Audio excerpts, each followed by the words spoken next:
दर्शन को नैना तपे, वचन सुनन को खान, मिलवे को हियरा तपे, हिय के जीवन प्राण, गोवर्धन वासी सांवरे, गोवर्धन वासी। ये हमारे पूज्य नाना जी पंडित श्री कृष्णलाल शास्त्री, उन्होंने ये पद मुझको पहली बार सुनाया और मुझसे कही लाला तो पे इतना बढ़िया गौरव है वैष्णवन के काजे या पद को रिकॉर्डिंग करवा। हमने गा दिया, गा करके पुष्टि मार्गीय वैष्णव, तो ऐसा कोई पुष्टि मार्गीय वैष्णव होगा ही नहीं जिनके घर में ये पद नहीं चलता। सब सुनते हैं और सब हमारे वृंदावन के रसिक भी खूब इस पद को सुनते हैं, गाते हैं। तो मैंने कही नाना जी आप पद में ऐसा कहा विशेषता, आपने इतने लाखों पदों में यही पद मुंह को क्यों दियो? बोले क्योंकि या पद को ठाकुर जी ने वरदान दियो है कि जो भी या पद को नित्य गावेगो एक दिन मेरी प्राप्ति करेगो। तो नाना जी की मैंने की ऐसे तो बहुत स्तुतियों को, बहुत कथाओं को ऐसा वरदान मिला हुआ है, पर नाना जी की वो बात सार्थक हुई 2019 में, नाना जी के भगवत धाम गमन के बाद। तो हमारे यहाँ ऐसा नियम है कि वल्लभ कुल में जब किसी का ब्याह होता है ना, तो वो लोग प्रथम दर्शन श्रीनाथ जी का करने जाते हैं। तो हमारी सबसे छोटी बहन, मुझसे 3 बड़ी बहनें, तो उनमें सबसे छोटी वाली का ब्याह वल्लभ कुल में हुआ है। तो उनका नियम है कि वो नाथ द्वार जाते हैं दर्शन करने के लिए श्रीनाथ जी। आज से 500 वर्ष पहले अजब कुमारी नाम की एक भक्त थी, उसके लिए ठाकुर जी गिरिराज जी से नाथ द्वारा राजस्थान आ गए और वहीं आकर के विराजमान हो गए। तो नाथ द्वारा दर्शन का उनका प्रस्ताव, मुझे भी फोन आया, बोले कि हम सब जा रहे हैं आप भी चलो। पहली बार दर्शन करने गया था नाथ द्वार, मतलब हमारे गिरिराज जी के मुख्य स्वरूप श्रीनाथ जी जहां विराजते हैं उदयपुर के पास राजस्थान में। वो भी कथा सुनाऊंगा कि वो वहां कैसे आए, क्यों आए। तो पहली बार दर्शन करने के लिए गए, तो मन में एक भावना थी कि नाना जी ने वो पद गवाया था गोवर्धनवासी सांवरे, वो गोवर्धनवासी सांवरे यही हैं, उनका दर्शन करने जा रहे हैं। तो जैसे ही मंदिर में गए, मंदिर में ठाकुर जी को देखा, उर्द बाहु, दूसरी भुजा कमर पर, नीचे नजर, ठाकुर जी ऐसे मंद मंद मुस्काए खड़े हैं।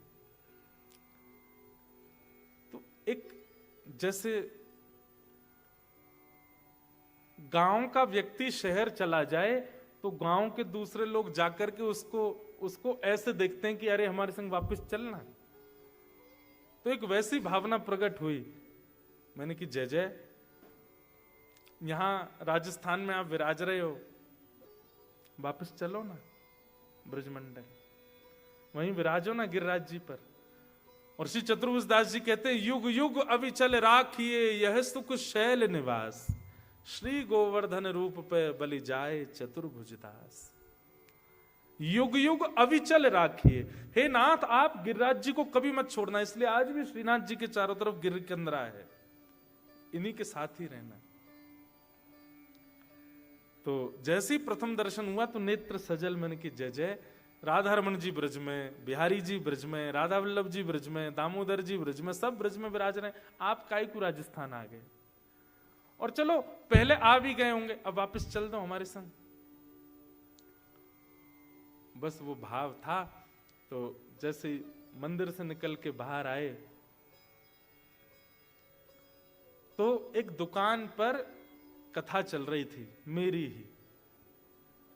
मैंने कही मेरी कथा कौन सुनो भैया, उस समय हमको इतना लोग जानते भी नहीं थे। तो मैं सुनते सुनते पहुंच गया, मैं कौन सुन रहा है कथा। तो एक मूर्तिकार जो ठाकुर जी का विग्रह बनाते थे, उनकी दुकान पे वो कथा चल रही थी। मैं जाके खड़ा हुआ, उन्होंने जैसे ही देखा, एक बार देख करके फिर दोबारा देखा, बोले ये आपकी कथा चल रही है ना? मैंने कहा जी कथा तो हमारी चल रही है। अरे अरे आइए आइए, ये बैठिए बैठिए, खूब खूब। और वो बिल्कुल जैसे एक्साइटमेंट में व्यक्ति पैर कहीं धरता है, जाता कहीं, बोलता कुछ, होता कुछ, ऐसी स्थिति हो गई उनकी। वो पहली बार था मेरे लिए कि मुझे देख के कोई इतना भावुक। उसके बाद बोले, आपकी एक वस्तु मेरे पास है। क्या? दौड़ करके भीतर गए और एक लाल कपड़ा में लपेट करके हमारे लाल जी लेके आए और ला करके मेरी गोद में पकड़े, बोले ये हैं आपके। और जैसे ही मैंने खोल करके देखा,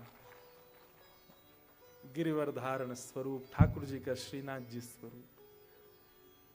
तो दो बातें आई मन में एक साथ। पहली बात क्या आई कि मैं अभी अभी मंदिर में बोल के आया हूं कि मेरे संग चलो, और ठाकुर जी आ गए। और दूसरी बात नेगेटिव आई, क्या? अब इनको कहां रखूंगा मैं, इनकी सेवा कैसे करूंगा? मुझे तो सेवा आती नहीं, मुझे तो श्रृंगार आता नहीं, मैं तो रामानुज संप्रदाय का बालक हूं, पुष्टि मार्ग की सेवा कैसे करूंगा ठाकुर जी की? तो मैंने एक बार तो पास, मतलब स्थिति यह है कि हाथ आगे बढ़ नहीं रहे हैं वापस देने को, और ले जाने के लिए मैं उठ भी नहीं पा रहा हूं, क्या करूं ऐसी स्थिति? मैंने कहा भैया ये कैसे मैं सेवा आदि? बोले ये सामान्य नहीं है। मैंने वो तो सामान्य तो कोई भी ठाकुर नहीं है, पर मैं कैसे सेवा? बोले सुनिए, आपकी प्रथम कथा हुई थी द्वारिका में। मैंने कहा जी। बोले उस कथा में प्रथम दिन से ही मैंने इनका निर्माण करना शुरू किया, और 7वें दिन जिस दिन आपकी कथा पूरी हुई, उस 7वें दिन तक ठाकुर जी का मुखमंडल बन चुका था। तब मैंने प्रण लिया था कि मेरे सारे विग्रह तो जो खरीदेगा उनके पास जाएंगे, पर ये इनकी कथा सुनकर के बने हैं, ये इन्हीं के पास जाएंगे। 2015 में ठाकुर जी का स्वरूप बना, और मेरे पास कब आए? 2019 में। इतने दिन तक ठाकुर जी प्रतीक्षारत रहे, और 2019 से आज 2025 सेवा करा रहे हैं। कैसे सेवा हो रही है, कैसे सब बन रहा है, ठाकुर जी जाने। पर उद्देश्य एक ही लेके चले हैं, क्या? कि हे नाथ, आप जैसे मिले थे वैसे ही नहीं रहोगे, हर क्षण आप में परिवर्तन मुझे दिखना चाहिए। और आप सबको तो नहीं दिखा पाऊंगा, पर जिनके यहां मैं रुका हूं उनको दिखाऊंगा। आज पहले दिन की सेवा का स्वरूप और आज की सेवा का स्वरूप। ठाकुर जी गोलमोल है गए, मोटे है गए, गाल निकल आए बाहर। ठाकुर जी के ये डोले शोले बढ़िया, पेट वेट भी बाहर आ गया, मोटे पाम है गए। सुख मिलता है चित्त को। पाद सेवनम, ये चौथी भक्ति है।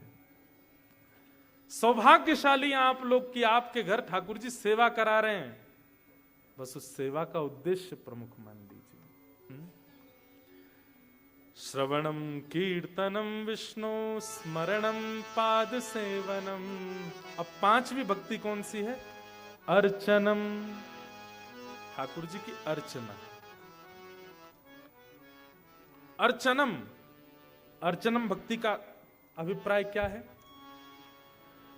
अपने ठाकुर को नित्य नूतन वस्तु प्रदान करना। उनको आवश्यकता नहीं है, पर आपका कर्तव्य है देना। ठाकुर जी को सुंदर पुष्पों की माला धराना, नए नए मुकुट धराना, पाग धराना, पोशाक धराना, और फिर नई नई अर्चना करना, कभी पुष्पों से, कभी तुलसी से, कभी कमल से, कभी आदि आदि भाव जो आपको प्रिय लगते हो। ठाकुर जी की सेवा, कभी चंदन घिस करके उसकी सुंदर सुंदर वस्तु बना करके ठाकुर जी को अर्पित कर। इसमें प्रथम भाव क्या है? बहुत ध्यान से सुनिएगा। आप जो भावना पूरे विश्व में रखते हो, वसुधैव कुटुंबकम सनातन धर्म का एक नारा है कि सबका मंगल हो, तो सबके मंगल की भावना से आप सबको तो नहीं दे सकते, पर सबके मूल आधार ठाकुर जी को दो। समझ रहे हैं बात को? जड़ में पानी डाली, पूरे वृक्ष हरे भरे हो जाएंगे। हे नाथ, मेरी भावना है कि पूरा विश्व सुगंधित हो जाए। इस भावना से ठाकुर जी को इत्र कर दिया। ठाकुर जी के गर्भ में पूरा विश्व है, सब सुगंधित हो जाए। ठाकुर जी को 56 भोग लगाए गए, किस भावना से लगाए गए? हे नाथ, रोज की सेवा करने का मुझे बल दीजिएगा, परंतु आज पूरे विश्व में कोई भी भूखा ना रहे, इसलिए मैं परमात्मा कोई प्रसाद पवा रहा हूं। अर्चनम। ठाकुर जी को कमल दे करके, कमल किसका प्रतीक है? कमल कोमलता का प्रतीक है, बहुत कोमल होता, बहुत सॉफ्ट होता है कोमल। ठाकुर जी को कमल अर्पित करके हमने क्या भावना रखी? हे नाथ, पूरे विश्व में सबका हृदय कोमल हो जाए, कोई निष्ठुर ना रहे। इस प्रकार से अर्चना करना ठाकुर जी की। और अर्चनम के भावना में आप वैदिक रीति भी ले सकते हैं, शास्त्रीय रीति, वैदिक रीति, और कभी कभी भाव की रीति से भी किया जा सकता है। जैसे कई जगह तो वैदिक नियम है, ठाकुर जी को तुलसी अर्पित करनी है, ये 108, 1008 आदि आदि ठाकुर जी को अर्पण करना है, अर्चना करनी है ठाकुर जी की। लेकिन उसमें कभी कभी भावजन्य भी आप कर सकते हैं।